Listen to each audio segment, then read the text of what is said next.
झांसी कोतवाली थाना क्षेत्रांतर्गत उन्नाव गेट पर दो पक्ष में हो रहे विवाद के दौरान हुई फायरिंग में गोली लगने लगभग 60 वर्षीय महिला की मौत हो गई।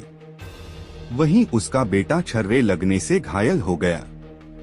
घटना की सूचना पर पहुंची पुलिस ने तत्काल घायल को उपचार के लिए मेडिकल कॉलेज भर्ती कराया।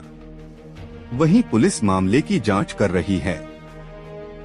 दिन दहाड़े हुई इस घटना से पूरे इलाके में सनसनी फैल गई। जानकारी के मुताबिक कोतवाली थाना क्षेत्र के बाहर उन्नाव गेट निवासी श्रीमती कुसुम देवी पत्नी रंजन अपने घर के पास दो पक्ष में हो रहे विवाद को देख रही थी।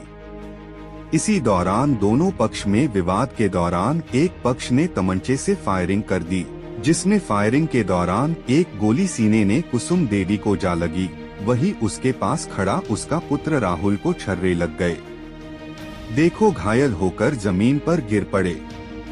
इधर सूचना मिलते ही मौके पर पहुंची पुलिस ने घायल मां बेटे को जिला अस्पताल में उपचार के लिए भर्ती कराया, जहां चिकित्सकों ने कुसुम देवी को मृत घोषित कर दिया। वहीं उसके पुत्र की हालत गंभीर होने पर उसे मेडिकल कॉलेज इलाज के लिए भेज दिया है। इधर सूचना मिलते ही पुलिस के आलाधिकारी मेडिकल कॉलेज पहुंचे और घायल तथा उसके परिजनों से घटना की विस्तृत जानकारी ली। वहीं इस मामले में पुलिस द्वारा कुछ लोगों को हिरासत में लेकर पूछताछ शुरू कर दी है। दिन दहाड़े हुई इस फायरिंग की घटना से इलाके में सनसनी फैल गई। नाम संध्या है। संध्या, क्या हुआ? आज ये हुआ, आज नहीं, मेरे भाई की बारात गई थी ललितपुर में, तो इन लोगों ने जितेंद्र और नितेश और शैलेंद्र करौसिया ने मेरे पति को मारा, उनकी चेन वेन छीन ली थी। हमने ललितपुर थाने में भी कंप्लेन दर्ज कराई थी और दूसरे दिन आके कोतवाली में भी थाने में कंप्लेन दर्ज कराने के लिए गए थे। तो उन लोगों ने बोला था कि हादसा ललितपुर का है तो कंप्लेन वही दर्ज होगी और वहाँ से कार्रवाई होगी।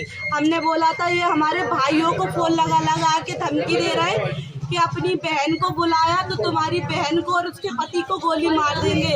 और आज मेरे भाइयों ने मुझे बुलाया तो इन लोगों ने घर में घुस के हमें मारा और गोलियां चलाई।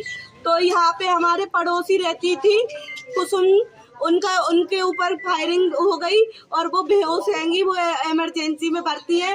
पता नहीं है वो जिंदा है या मर गई, हमें न्याय चाहिए। ये देर पथराव होता रहा?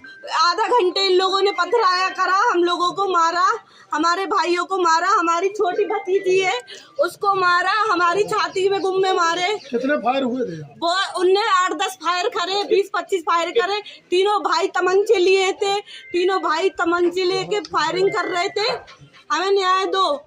ये कौन होते जब हमारे माँ बाप नहीं है? हमारे भाइयों ने हमें 10 साल में बुलाया है, हमारे भाइयों से कह रहे कि तुम्हें भी जान से मार देंगे और तुम्हारी बहन और उसके पति को भी जान से मार देंगे। क्यों बुराई? पता नहीं।